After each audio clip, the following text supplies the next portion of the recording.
আসলে কংগ্ৰেছ দলটোৰ প্ৰতি এতিয়া আমাৰ মানে আমি সেইটো দল ছিলো আমাৰ বেয়াই লগা হৈছে কংগ্ৰেছ দলটোৰ প্ৰতি বিশেষকৈ অসমত আজি ৰকিবুল হুছেইনৰ দৰে যদি এজন প্ৰভাৱশালী নেতা যদি ধুবুৰীত ইলেকশ্যন খেলিম বুলি তেওঁৰ নামো গ'ল তাতে আজি যদি তেওঁ সাৰেণ্ডাৰ কৰিছে তাৰমানে মই দেখিছোঁ যে কংগ্ৰেছ দলৰ নেতাসকল দিশাহাৰা হৈছে আসলে হীনতাত ভুগিছে কি কৰিম কেতিয়াবা সাৰেণ্ডাৰ কৰে কেতিয়াবা পাৰ্টি এৰি গুচি যায় আজি সঁচাকৈ কংগ্ৰেছ দলটো যে ইমান তললৈ গুচি যাব আমি কেতিয়াও ভবা নাছিলোঁ স্বাধীনতাৰ 150 বছৰ আগৰ পৰা তেওঁলোকে ক্লেইম কৰে 70 বছৰ ভাৰতবৰ্ষত তেওঁলোকে শাসন কৰিলে দিল্লীত এইটো অৱস্থা আজি অসম কংগ্ৰেছত এনেকুৱা দুৰৱস্থাৰ হেতু যে মানুহবিলাকৰ মনত সেই যিটো উৎসাহ বা যে ইলেকশ্যন অহাৰ যিটো তেওঁলোকে ইলেকশ্যন খেলাৰ যিটো এটা সময় আছিল কংগ্ৰেছত মানুহ টিকেট বিচাৰাৰ হেঁপাহ আছিল আজি কংগ্ৰেছ দলত সাংসদৰ কাৰণে টিকেটৰ দাবিদাৰ নোহোৱা হৈ গ'ল ষ্ট্ৰং দাবিদাৰ মই কংগ্ৰেছ দলটোক কৈছোঁ যে আপোনালোকে অকণমান নিজক লৈ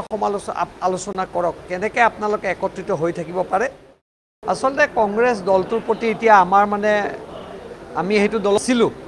আমাৰ বেয়াই লগা হৈছে কংগ্ৰেছ দলটোৰ প্ৰতি বিশেষকৈ অসমত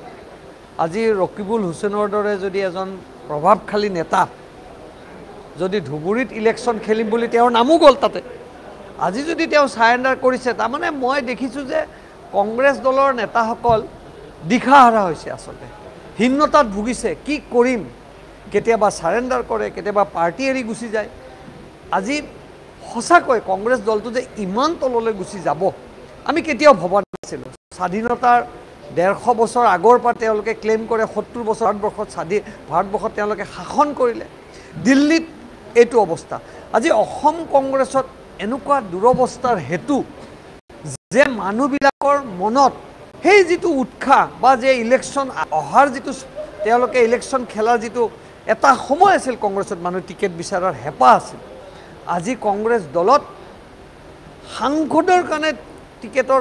দাবিদাৰ নোহোৱা হৈ গ'ল ষ্ট্ৰং দাবিদাৰ মই কংগ্ৰেছ দলটোক কৈছোঁ যে আপোনালোকে অকণমান নিজক লৈ